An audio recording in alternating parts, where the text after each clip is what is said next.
TV Informativo. Aqui o Vale se vê.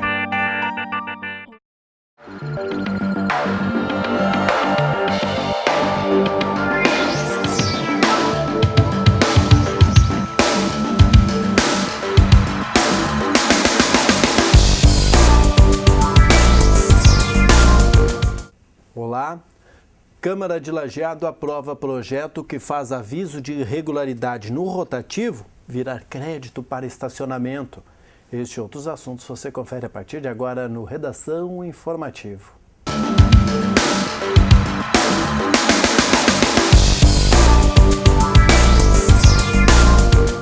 Um idoso passou mal e foi resgatado por equipes do Serviço de Atendimento Móvel de Urgência e Corpo de Bombeiros por volta das 11 horas da manhã desta quarta-feira na Avenida Benjamin Constant, no bairro Florestal.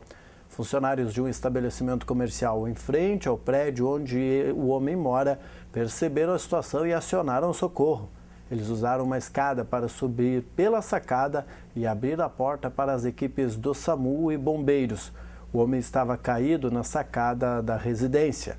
De acordo com informações preliminares, o idoso bateu a cabeça ao cair e foi encaminhado ao hospital Bruno Born. 2 dos 3 suspeitos de assalto à troca de tiros com a Brigada Militar de Cruzeiro do Sul na tarde desta terça-feira foram presos na noite.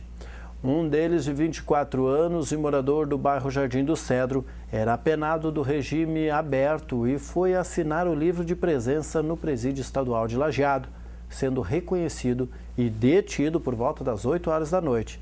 O outro suspeito, de 19 anos e morador do bairro Passo de Estrela, em Cruzeiro do Sul, estava na delegacia, onde faria o registro de suposta vítima do mesmo roubo no estabelecimento, mas foi reconhecido por um policial militar como um dos autores do crime.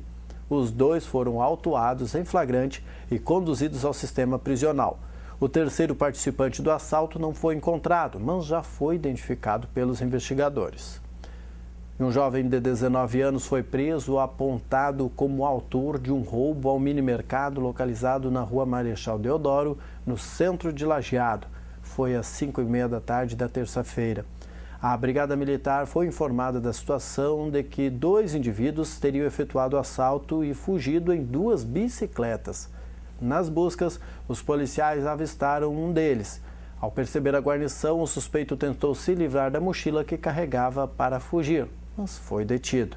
Com ele foram encontradas 20 carteiras de cigarro, também R$ 61 em dinheiro e 23 barras de chocolate. O jovem portava um punhal na cintura. Na delegacia, ele foi reconhecido pela vítima e, depois do registro do flagrante, foi recolhido ao sistema prisional.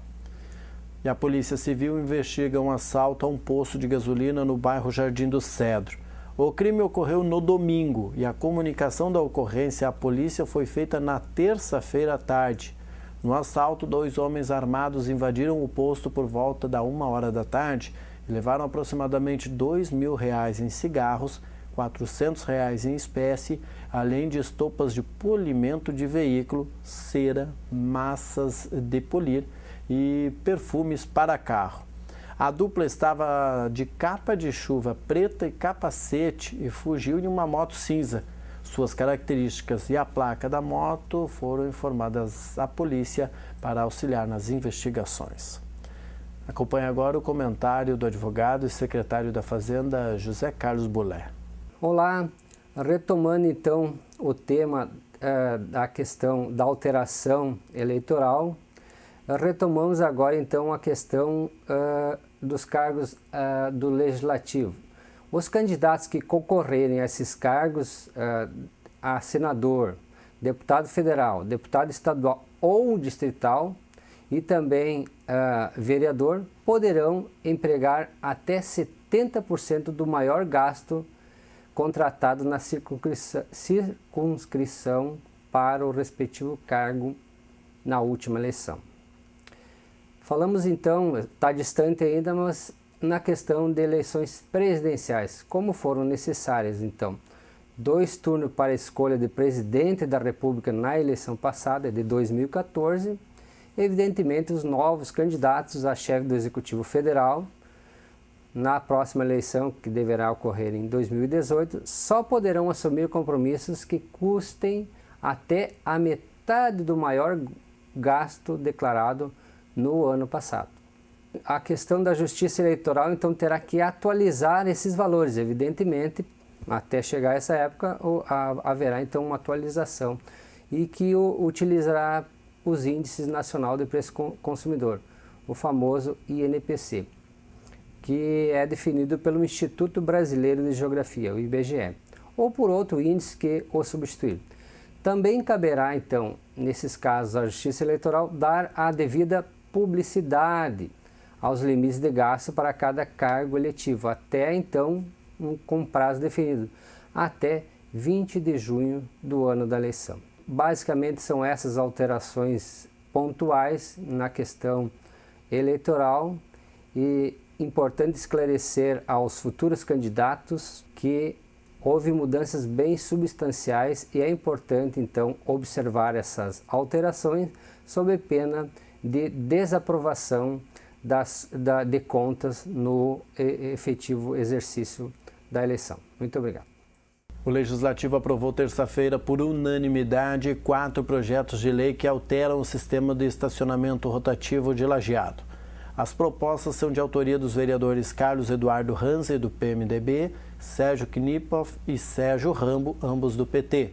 As medidas apreciadas pelos 15 parlamentares prevêem alterações no aviso de irregularidade e isenção de benefícios a idosos, transparência e desconto mínimo de créditos que a empresa concessionária deve aplicar. As matérias serão encaminhadas ainda ao Executivo, que poderá vetar as mudanças ou sancionar as leis. A principal modificação prevista diz respeito à conversão de créditos do aviso. Antes, a não regularização do débito poderia ocasionar uma multa por infração de trânsito. Em alguns casos, a Estacione Rotativo já estava fazendo a conversão. Contudo, isso não era obrigatório por lei. Apesar do consenso quanto à necessidade de se fazer alterações, muitos vereadores estão relutantes com a possibilidade de o prefeito Luiz Fernando Schmidt vetar os projetos. Para Valdir Guiche, do PP, foi feito um contrato com a vencedora do processo licitatório e haverá o veto. Integrante da base aliada, Djalma da Rosa, do PMDB, concorda que é uma possibilidade. Entretanto, avalia que as alterações se fazem necessárias. Para Carlos Kaiser, do PP, não há problemas em haver veto da administração. Se o prefeito vetar, nós iremos derrubar o veto e, se não for cumprida a lei, iremos ao Ministério Público, disse o vereador progressista. E o governador José Ivo Sartori decretou situação de emergência coletiva em 26 municípios gaúchos. Veja com Thaisa Borges. Até o momento, 57 cidades gaúchas já registraram prejuízos por causa das fortes chuvas que atingiram o estado nos últimos dias. Nesta terça-feira, o governador José Ivo Sartori assinou o decreto de emergência coletivo. O decreto reduz a burocracia e as etapas para conseguir a ajuda do governo federal. Um documento único para vários municípios vai direto a Brasília. 26 cidades já concluíram os levantamentos dos danos e estão inseridos no decreto. Tem que completar todo o levantamento, por isso que tem gente da Defesa Civil Nacional, inclusive onde tem maiores dificuldades, para ensinar e para ajudar prefeituras que têm maiores dificuldades de como preparar o seu terreno para a obtenção dos resultados e atendimento das necessidades. O decreto de emergência coletivo será publicado no Diário Oficial do Estado nesta quarta-feira. De acordo com o coordenador da Defesa Civil do Estado, Tenente-Coronel Everton Outramari, nesta primeira etapa, o socorro às vítimas e a ajuda humanitária são prioridades. A primeira fase ela se constitui em proteger as pessoas, removê-las de locais perigosos, colocá-las em abrigos, dar-lhes condições mínimas para ter um mínimo de conforto, alimentação. Então, é um momento de socorro e assistência. Logo em seguida, essa fase, há uma fase de restabelecimento dos serviços essenciais. A terceira fase, que virá posteriormente, vai depender muito dos levantamentos de cada município, em termos de danos, de prejuízo, que aí sim é uma fase de recuperação daquelas localidades. A 5ª edição da Feira de Ciências da Univates ocorrerá nos dias 20 e 21 de outubro no Complexo Esportivo. Com recorde de inscritos, o evento quase duplicou o número de inscrições. No ano passado havia o envolvimento de 64 projetos, neste ano são 127. Nesta edição, o evento conta com 314 estudantes de ensino fundamental, médio e técnico e 66 professores orientadores. Abrange 35 escolas de 22 municípios, destes, 15 são do Vale do Taquari. O restante vem de cidades como Carlos Barbosa, Porto Alegre e Osório. O projeto que obtiver maior pontuação geral é premiado com um tablet. Além disso, o projeto de lajeado melhor pontuado em cada categoria de ensino receberá a Bolsa de Iniciação Científica Júnior pelo CNPq. Como a feira é afiliada à Mostra Brasileira de Ciência e Tecnologia, os trabalhos com média final acima de 4 pontos poderão apresentar seu experimento no evento internacional em 2016, realizado em Novo Hamburgo. A 4ª Feira de Ciências busca despertar novos talentos para a pesquisa e vivenciar diferentes experiências. A feira estará aberta à visitação das 9 horas da manhã até às 11h30 e das 3 da tarde até às 5, na parte da noite das 7 às 9h30. Escolas que desejam agendar visitas em turmas podem enviar e-mail para feiradeciências@univates.br. A entrada é gratuita. Mais informações podem ser conferidas no site da Univates, é univates.br/feira-de-ciências. Medida limita o uso de carros oficiais e compra de passagens aéreas pelo Poder Executivo Federal. Veja em matéria da NBR. Criada mais uma medida para tornar os gastos públicos mais eficientes no governo federal. Um decreto publicado nesta quarta-feira limita o uso de veículos oficiais e a compra de passagens aéreas para viagens a serviço. A partir de agora, tanto em viagens pelo Brasil como nas internacionais, apenas a presidenta Dilma Rousseff e o vice Michel Temer têm direito a usar a primeira classe. Ministros e comandantes das Forças Armadas passam a voar de classe executiva e os demais cargos usam a classe econômica. Em terra também houve mudanças. Não existem mais carros de uso exclusivo para qualquer cargo do governo federal, exceto o da Presidência da República. Um veículo usado por um ministro, por exemplo, tem que ser compartilhado. E outro decreto publicado nesta terça-feira limitou os gastos com celulares e determinou ações para economizar energia. De Brasília, Sumaia Vilela. As famílias desabrigadas pela enchente do rio Taquari em Estrela e que foram alojadas no ginásio Ito Snell começaram a retornar para suas casas. Das 30 que haviam sido transferidas, 7 deixaram o abrigo nesta terça-feira. Além destas, outras 68 foram desalojadas pela cheia e levadas para as residências de familiares ou outros locais. O rio Taquari atingiu a cota de 24,51 metros no Porto de Estrela, 11,51 metros acima do seu nível normal.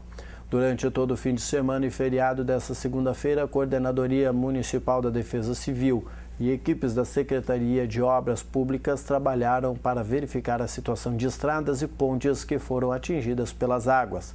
A Secretaria de Obras faz o levantamento dos prejuízos causados pela cheia. Depois de concluído este trabalho, a Defesa Civil encaminhará o formulário de informações de desastres para a Secretaria Nacional de Proteção e Defesa Civil. E a Comissão de Constituição e Justiça pode votar a proposta de emenda constitucional que quebra efeito cascata nos salários de agentes públicos. Veja a fala do senador Randolfo Rodrigues para a TV Senado. É uma contribuição de enfrentamento concreto da crise, desvinculando aqueles que mais têm. E, em segundo lugar, além dessa contribuição, é uma proposta que moraliza o serviço público, terminando com essa vinculação automática que acaba sendo seguida como regra. A Comissão Mista de Controle de Atividades de Inteligência ouviu nesta terça-feira o prefeito do Rio de Janeiro, Eduardo Paes. As atividades de inteligência são solicitadas quando ocorrem grandes eventos como a Olimpíada de 2016. Veja com Karine Berluzzo, da TV Senado. O tema do debate foi o papel dos serviços de inteligência na segurança dos Jogos. Em tempos de paz, né, tirando uma situação de guerra, né, não há evento, não há acontecimento que exija uma operação logística tão grande. E aqui estão alguns números que podem parecer assustadores, principalmente nessa atividade de segurança, de inteligência. Né, a Copa do Mundo eram 32 países, as Olimpíadas são 206 países. A Copa do Mundo tinha um total de 723 atletas. A Copa do Mundo tem 15 mil atletas olímpicos e paralímpicos, a Olimpíada. Os convidados destacaram a importância que o setor de inteligência teve em grandes eventos recentes no país, como a Rio+20, a Copa do Mundo e a visita do Papa Francisco, mas consideraram a Olimpíada ainda mais desafiadora. Ações terroristas ou sabotagem de qualquer natureza é um desafio. Criminalidade e violência urbana, comprometimento do sistema de mobilidade urbana, comprometimento da saúde pública, comprometimento dos serviços essenciais, ataques cibernéticos, fenômenos naturais. Nosso trabalho fundamentalmente é, antes do evento, durante o evento e logo posteriormente ao evento, a prevenção e a antecipação de fatos que possam permitir que toda a estrutura, toda a segurança, a latucência, toda a atividade esportiva ocorra da maneira mais desejável possível. O Conselho de Desenvolvimento Urbano, Rural e Ambiental de Estrela, o CODURAI, apresentou em audiência pública na tarde desta terça-feira mudanças na lei que cria o Plano Diretor de Desenvolvimento Integrado do município. Segundo o presidente do Conselho, Frederico Birkhaus, são 4 alterações no zoneamento conforme processo protocolado na Prefeitura. 3 delas propõem a alteração de áreas rurais para áreas de expansão urbana. Uma está localizada na RSC 453, próximo à Estrada Municipal de Novo Paraíso. A medida amplia a área de expansão urbana, o que permitirá a urbanização por meio de parcelamento de solo, com a implantação de loteamentos, moradias e empresas diferenciadas com licença dos órgãos ambientais. Outra área está localizada na BR-386, na divisa com a Estrada Municipal Leopoldo Armindo Horn. No local será implantado um loteamento industrial e comercial. A terceira, que também passa a ser de expansão urbana, está situada na estrada de acesso à usina de tratamento de lixo, no distrito de Delfina. Um lado da via já é considerado de expansão urbana e a proposta contempla agora os 2 lados, tendo em vista que existem empreendedores interessados em investir naquela região. A 4ª proposta de modificação refere-se a uma área situada na Rua Coronel Brito, nas proximidades da Rua Arnaldo Balvê, no bairro Imigrantes. Hoje, Zona Residencial 2 será transformada em Polo Comercial 2, propiciando a instalação de comércio naquele local. Conforme o presidente do CODURAI, o Frederico Birkhaus, o projeto de lei deve passar ainda por uma 2ª votação no Legislativo. Depois de aprovado, segue então para a sanção do prefeito Carlos Rafael Malman. E mais de 92 mil veículos foram fiscalizados pela Polícia Rodoviária Federal no feriadão. Veja em matéria da NBR. A operação foi intensificada nos pontos mais críticos das rodovias federais em todos os estados. Excesso de velocidade, ultrapassagens irregulares e embriaguez ao volante foram as principais infrações. Foram registrados mais de 1.000 acidentes nas rodovias. 71 pessoas morreram. Nos 4 dias da operação, mais de 92 mil pessoas foram fiscalizadas e 19.958 autuadas. 508 veículos foram apreendidos por diversas irregularidades. 497 motoristas foram flagrados dirigindo alcoolizados. Destes, 80 foram presos. A gente precisa avançar um pouquinho na consciência do motorista, né? A conscientização do motorista é parte integrante da solução do problema da violência. Enquanto a gente tiver somente a fiscalização, a gente não vai avançar. Precisa dessa conscientização para diminuir aquelas ações mais danosas à vida humana no trânsito brasileiro. As famílias pré-selecionadas no programa habitacional Minha Casa Minha Vida estão convocadas a participar de reunião no dia 24 de outubro. Será no ginásio Professor Nelson Francisco Branquer, em 2 horários. Famílias do condomínio Novo Tempo 1 serão recebidas às 1h30 da tarde e as inscritas no Novo Tempo 2 às 4 da tarde. Para ingressar no ginásio é preciso apresentar documento com foto. No momento, receberão um manual de planejamento financeiro como apoio para acompanharem a palestra ministrada pela contadora Sabrine Altman, cujo tema será planejamento financeiro familiar, e para uso posterior também nos grupos familiares. Mudar de casa é mudar de vida. E para as 448 famílias pré-selecionadas, essa mudança pode representar algo maior, já que contam com o acompanhamento de uma equipe multidisciplinar disponibilizada pela empresa Acordar Treinamentos e Secretaria do Trabalho, Habitação e Assistência Social para planejar a mudança para a nova vida em condomínios. As reuniões que vêm acontecendo desde o início do ano têm auxiliado a comunidade e o poder público a organizar ações e a prevenir situações difíceis, mesmo antes de os condôminos estarem no local. Todos os dias, os profissionais da Acordar recebem as famílias na Stas para sanar dúvidas e repassar orientações. Nesta reunião, as famílias terão como primeira atividade o primeiro contato com os apartamentos através de slides, recentemente produzidos pela equipe da Acordar. E a Comissão de Desenvolvimento Regional pode votar projeto que isenta produtos feitos na Amazônia Ocidental de IPI. Apenas produtos que usem matéria-prima regional estarão cobertos pela isenção, caso vire lei. Veja na matéria da TV Senado. Hoje nós sofremos uma concorrência desleal, pois os produtos produzidos fora da Amazônia, que são vendidos na Amazônia, eles têm isenção de IPI. Mas aqueles que são produzidos na Amazônia, eles não têm esta isenção. Nós queremos dar importância e fomentar a produção industrial na Amazônia também.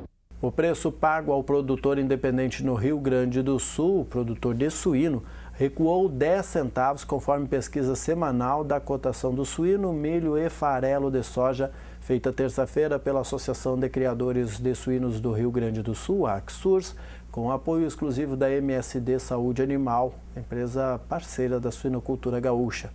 A pesquisa apontou o valor de R$ 4,10. O valor da saca de 60 quilos de milho subiu para R$ 30,80. O anterior era R$ 29,30. O farelo de soja baixou para R$ 1.422,50 no pagamento à vista e para R$ 1.435 no pagamento com 30 dias de prazo. O preço médio do suíno agroindustrial subiu para R$ 3,13, era R$ 13,12. As agroindústrias e cooperativas da região apresentaram as seguintes cotações: a Cosuel Dália Alimentos, R$ 3,11, e a cooperativa Languiru, R$ 3,10. A BRF ficou em R$ 13,10 e a JBS também R$ 3,10. Acompanhe agora a entrevista de Alício Assunção com Roque Lopes, que lançou sexta-feira sua autobiografia. Na nossa entrevista dessa semana aqui na TV Informativo, vamos conversar com Roque Lopes, ele que é o fundador da Central e autor do livro lançado recentemente, Nasci para o Quê? Roque Lopes, prazer recebê-lo aqui na TV Informativo. Prazer é meu. E o que levou a escrever essa obra? Durante os 34 anos, 35 que eu estou sem beber, eu tive momentos na vida de muita tristeza e fiz muitas pessoas sofrerem. Depois me recuperei do alcoolismo e tive a grata satisfação de, com a ajuda da comunidade, ter conseguido criar e colocar em funcionamento a Central, que proporcionou oportunidade para muitas pessoas lá se recuperarem. Agora, já velho e afastado da direção da Central por 4 anos, refleti muito, conversei com os meus familiares e entendi que era um momento de eu criar coragem e fazer a minha autobiografia. Comecei a construção dessa obra, desse livro, com a intenção, em primeiro lugar, de ir contando como foi a minha decadência, a história do meu alcoolismo, contando tudo isso da minha forma, poder fazer com que outras pessoas, em lendo essa história, se identificassem nela e, se identificando, sentissem que ainda é tempo de abandonar a dependência. Pois é, Roque Lopes, entre as histórias que o senhor relata nessa obra, que lições as pessoas podem tirar a partir dos seus relatos? Das formas como a gente que bebe cria dependência, e começa a usar com artimanhas que não usava antes. A negação, a projeção e a manipulação das outras pessoas. Isso é uma coisa secular, o alcoolismo não faz outra coisa senão isso na cabeça das pessoas. E acho também que consigo colocar no livro que quando as pessoas começam a falar com o álcool, como se fala com a mãezinha, com o amorzinho, com a filhinha, com a vozinha, alguma coisa já não está certo nessa intimidade. Tanto que a gente pode notar certo, eu vejo visivelmente, que quando as pessoas começam a falar em uísquezinho, cervejinha, uma caipirinha e tudo fica assim muito íntimo, essa intimidade já não está mais fazendo bem para a cabeça do vivente, isso é certo. Muito bem, e quem desejar adquirir a obra, como é que faz, qual é o contato? Tá, nós teremos uma tarde de autobiografia na ACIL, no dia 9 de novembro, das 4h30 da tarde até as 7h30. Vai ter chimarrão lá para quem quiser ir lá tomar um chimarrão comigo e colher o meu autógrafo. E quem quiser conseguir o livro, pode ir lá no dia, sem problema nenhum. Chega, entra e pega o livro. Eu terei imenso prazer em recebê-los, autografar. Só que nesse dia, lá na Central, um pessoal da Central que está lutando com bastante dificuldade financeira, terá lá uma urna e será pedido que as pessoas que entenderem, não é obrigado, que deixe R$10 dentro de uma urna para ajudar a entidade. Os que já receberam o livro e que irão lá para receber o autógrafo, como aqueles que lá chegarem, mas dá se quer. Ok. Roque Lopes, fundador da Central e também autor da obra Nasci para o Quê? Obrigado pela entrevista, obrigado pela sua participação. A partir do próximo dia 19, funcionários e voluntários intensificam os preparativos para a decoração de estrela. Destaque em nível nacional por sua decoração natalina, o município já começa a preparar o material que vai enfeitar a cidade nos festejos de fim de ano.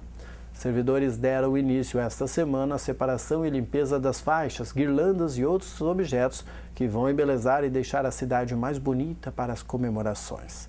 O barracão do Natal, a exemplo dos anos anteriores, deve mobilizar funcionários municipais e comunidade num trabalho voluntário e solidário para tornar a estrela ainda mais acolhedora. A partir do dia 19, as pessoas da comunidade e entidades que quiserem colaborar podem se dirigir ao barracão, que vai funcionar junto ao prédio da antiga Polar, na Rua Pinheiro Machado. Os trabalhos serão realizados das 8 às 11h30 da manhã e da 1h30 até às 5 da tarde, de segunda a sexta-feira. Segundo a primeira-dama Karine Schwingel, os voluntários não precisam permanecer no local durante todo o horário em que o barracão estiver funcionando. De acordo com a primeira-dama, há atividades para pessoas de todas as idades. A proposta, conforme Karine, vai além da preparação para a decoração natalina. Para as comemorações deste ano, o governo de Estrela já anuncia novidades. Uma delas é a projeção em 3D na fachada da prefeitura, como ocorreu ano passado na usina do gasômetro em Porto Alegre. Uma série de imagens com enfoque natalino e também sobre a história da cidade promete encantar o público que prestigiar a programação. E veja como será a quinta-feira com o jornalista Rodrigo Nascimento e a previsão do tempo.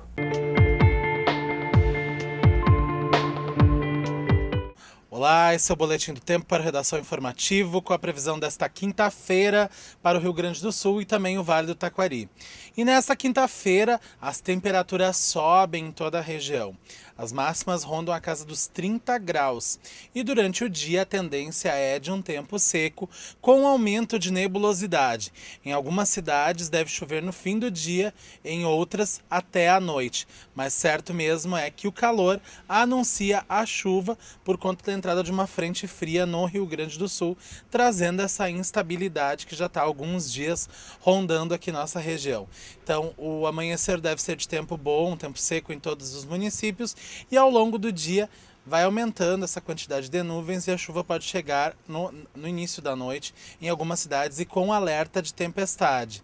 São previstos para essa quinta-feira quase 50 milímetros de chuva, então vai ser uma chuva torrencial no momento que ela chegar nas regiões. Então, É bom o pessoal ficar ligado nessa informação. Vamos ver então agora como é que ficam as temperaturas nesta quinta-feira aqui nos nossos municípios. Em Lajeado, o dia amanhece com sol. A mínima prevista é de 20 graus e a máxima alcança os 27 graus à tarde. Tendência é que Lajeado chova na noite de quinta-feira. Em Cruzeiro do Sul, o dia começa com sol, mas a chuva chega também ao longo do dia. Talvez pode chover um pouco antes que Lajeado. A mínima prevista é de 18 graus e a máxima alcança os 25 graus em Cruzeiro do Sul nesta quinta-feira. Este foi então o Boletim do Tempo, nós vamos ficando por aqui. Voltamos na próxima edição do programa com a previsão do tempo para você aí de casa que assiste a TV Informativo. Até lá!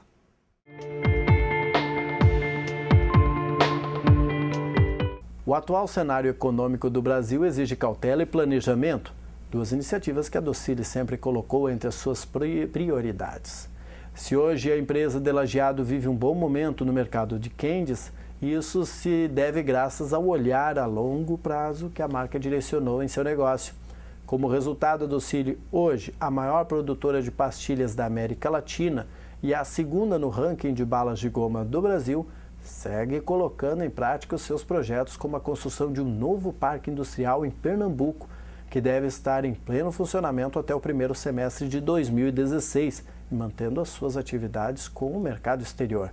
Não é apenas os Estados Unidos que se delicia com os marshmallows e outros itens do portfólio da empresa em tempos de alta do dólar e outras dificuldades. Hoje, 50 países fazem negócio com a Docile e o mês de outubro será movimentado em termos de relações com o mercado exterior. E este foi o Redação Informativa desta quarta-feira, 14 de outubro. Na sequência vem o Papo de Boleiro. Nós voltamos em edição inédita na quinta-feira, às 6h30 da tarde. A nossa programação você acompanha também no www.tvinformativo.com.br.